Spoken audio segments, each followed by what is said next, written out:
네, 안녕하십니까. 국토부에서 노후계획도시 정비를 총괄하고 있는 도시 정비기획과장 김기대라고 합니다.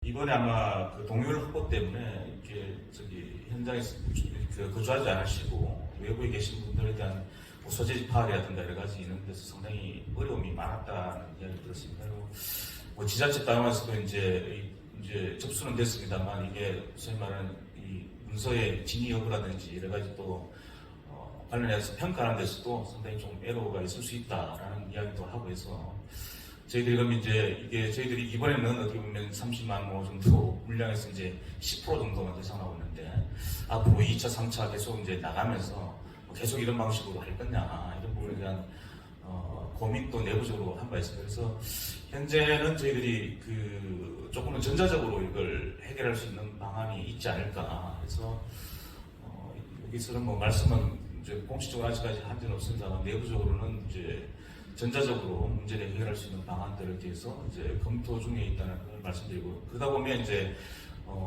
동의율을 확보하는 사업 진행에 있어서도 상당히 조금 쉽게 갈 수 있을 것 같고 그다음에 지금 선도지구 공모라든가 여러 가지 과정에서 조금 더 지금보다는 이제 발품을 팔아야 될 보다는 좀 더 쉽게 진행할 수 있는 방안들을 갖다가 이제 고민하고 있다는 말씀을 드리고 싶습니다.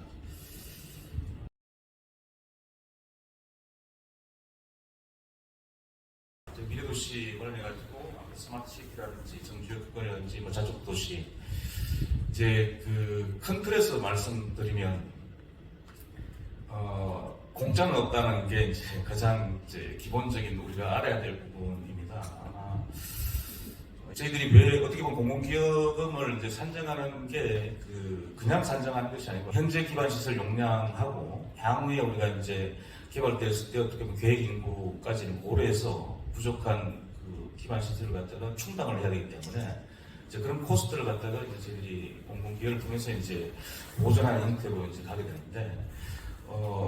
지자체 장면에서는 이제 상당히 좀 어떻게 미래도시를 좀 만들고 싶고 자족 기능을 확보하고 싶은 상당한 축이 있고 단지 어떻게 보면 개별적인 소유자 측면에서는 조합 단위에서 좀 부담금을 좀 줄여가야 될 좀 니즈가 있고 이게 이제 소위 말하는 조금 같은 방향으로 이게 가지 않는다는 겁니다. 이게 이제 반대 방향으로 흐르고 있기 때문에 거기서 어느 정도 절충점을 찾을 것인가 이제 그런 부분들이 좀 더 매크로화되는 고민에 대한 부분 아닌가 하는 생각입니다. 네. 저희 부에 도시경제과라고 있습니다. 스마트시티 법을 별도로 운영하는 조직이 있고 저희 국가 차원에서 스마트시티 종합계획을 발표를 했고 밑단에서 이제 지자체 차원에서도 스마트시티 이제 발전 계획, 진행 계획을 마련할 수 있습니다. 그래서 단지별로 개발하던 기존의 방식에서는 그런 게 조금 적응하기 어려운데 지금 이제 광역적으로 이렇게 개발하다 보면 그런 스마트시티 요소가 들어갈 수 있는 계제가 상당히 충분히 있습니다. 그래서 저희들이 이런 건의사항들이 조금 더 활성화되고 하면 이 도시경제자 차원에서 이제 어떻게 보면 일기 신도시나 노후계획도시를 대상으로 하는 뭐 스마트시티 챌린지법이라든지 아니면 별도의 가이드라인 같은 경우도 지자체 단위에서도 같이 고민할 수 있는 충분한 계기가 될 수 있겠다라는 말씀을 우선 드리고요.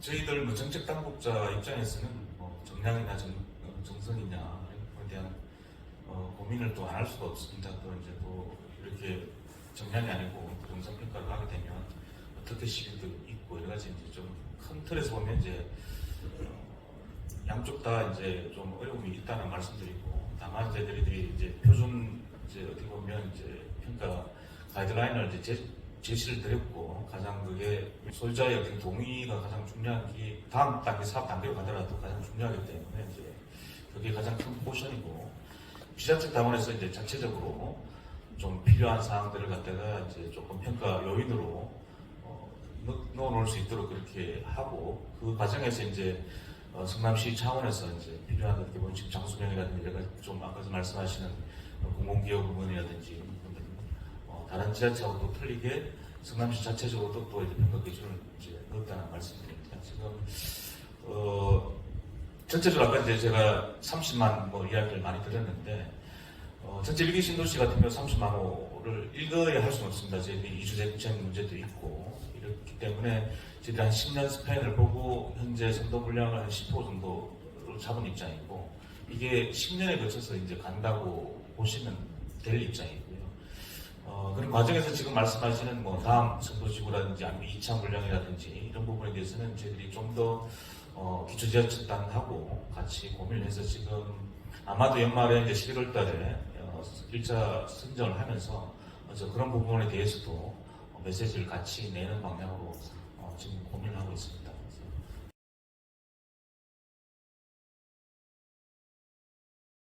88 대책 같은 경우는 다들 아시다시피 이제 주택 공급을 조금 촉진하기 위해서 좀 어떻게 보면 이제 그 관련 절차 같은 거 통합하고 좀 단축해서 이제 빠르게 가겠다는 또 많이 담겨 있습니다. 그래서 의원님께서 발의한 특례법 자체가 기존의 도전법뿐만 아니라 저희 노후개혁도시 특별법에도 같이 적용이 되는 입장입니다. 그래서 실제적으로 한번 저희 특별법이 가지고 있는 인센티브 조항들하고 그 다음에 이제 우리가 88 대책을 통해서 이제 가져가는 도전법상의 인센티브 그 다음에 특례법을 통해서 이제 어떻게 보면 빠르게 단축시켜가지고 시간을 줄이면서 비용을 코스트를 다운하는 같이 이제 어떻게 보면 비교했을 때 저희들이 가지고 있는 것이 더 많지 않나 생각드리고 지금 말씀하시는 거 저희들 같은 용적률도 더 큰 입장이고 안전지대 면제라든지 여러 가지 좀 부여하고 있는 부분이 좀 큽니다.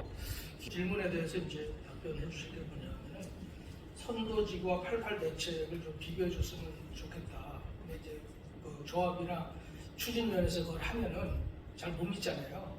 그러니까 이제 그걸 국토부나 총괄 관리하시는 LH나 또 GH나 이런 공공기관에서 그걸 한번 만드셔가지고 이렇게 설명을 해주시면 굉장히 도움이 될 것 같아요.